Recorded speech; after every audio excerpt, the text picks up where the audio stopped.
গভীর রাতে একটি বাড়িতে চোর ঢুকে পড়ল। তো ওই বাড়ির মালিকের একটি কুকুর ছিল আর একটি গাধা ছিল। তো চোর ঢোকার পরেও কুকুরটি চুপ করেছিল।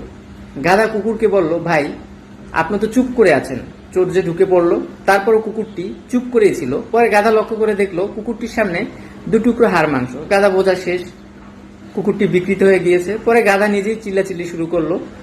গাধা চিল্লাচিল্লি শুনে মালিক বিরক্ত হয়ে বাইরে আসলো আর বলল, গাধা মনে হয় পাগল হয়ে গেছে। বিরক্ত হয়ে সে গাধাকে একটি থাপ্পড় মারলো। সো এটা দ্বারা কি বুঝালো?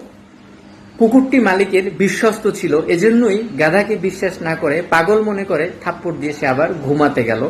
আর এইদিকে গাধা বলল, এটাই বাস্তবতা, এই সমাজে যারা বিশ্বস্ত তারাই ক্ষতি করে, তারাই বিকৃত হয়ে যায় সমাজের কাছে। আর যারা অলস, যারা গাধা পাগল মনে করে, তারাই এই সমাজের বোঝা কাঁধে নিয়ে পথ চলে।